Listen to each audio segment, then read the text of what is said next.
আপোনালোকৰ বাৰু শিশুটিয়ে কাগজ খায় নেকি? ঠিক আছে, মৌৱে ফাৰ্ষ্ট ক্ৰাইৰ পৰা তাইৰ কাৰণে এটা পাৰ্চেল আহিছিলে, তাই কাগজখন খাই পেলালে। মই গমেই নাপালোঁ তাই কেতিয়া খালে। কি দুষ্ট কৰিছা? বহুত কাগজ খায়, ইমান কাগজ খায় তাই, তাৰমানে ক'ত পায় মই ভাবি নাপাওঁ। আৰু খাবই তাই, যিমান আপুনি ডাঠ কাগজ কিবা কিবি নহওক তাই খাবই। আৰু কিবা আমাৰ এই এটা বাৰু ভাল গুণ আছে, কাগজৰ ক্ষেত্ৰত নহয় দেই, কিবা পালে যদি মুখত দিয়ে তাই তাৰমানে পুটুককৈ গিলি নিদিয়ে, মানে খাই নিদিয়ে, তাই মুখত মানে লৈ থাকে, লৈ কিনে আমি গম পাওঁ নহয়, চাওঁ মা কি খাইছা চাওঁ, তাই ধুনীয়াকৈ মুখখন মেলি দিয়ে, তেতিয়া আমি উলিয়াই লৈ আহোঁ। কিন্তু কাগজ খালে তাই কোনো পধ্যেই তাৰমানে কাগজখন উলিয়াব নিদিয়ে। ইমান দুষ্ট হৈছে তাই ন মা?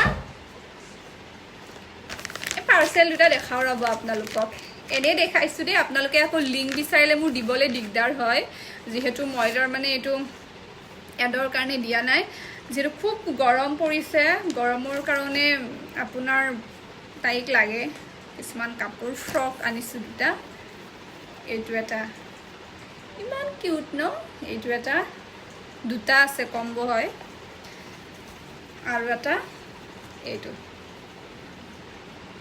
তাৰমানে কি হয়, কেতিয়াবা কিছুমান লুজ থাকে ন, এই ৰছীটো শ্লিভলেছৰ এই ৰছীটো থাকিলে এইটো তাৰমানে অকণমান লুজ হ'লেও বান্ধি দিলে ভাল হয়। আৰু এইটো এটা বেছি দাম নহয়, কিবা 250 মানত পালোঁ নেকি দুটা।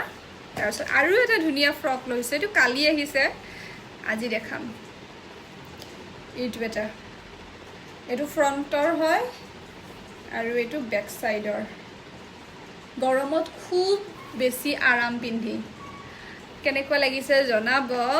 লগতে এই যে কাগজ খায়, কওকচোন বাৰু মই কি কৰিলে তাই কাগজ নোখোৱা হ'ব? আৰু এই কাগজ খালে কিবা হ'ব নেকি? যিহেতু ডক্টৰৰ ওচৰলৈ যোৱা নাই এইকেইদিন, তো সুধিবও পৰা নাই। ইমান কাগজ খায় তাই, তাৰমানে একদম আচৰিত হৈ যাওঁ দেই, ইমান কাগজ কিয় ভাল পায় তাই, জনাব দেই।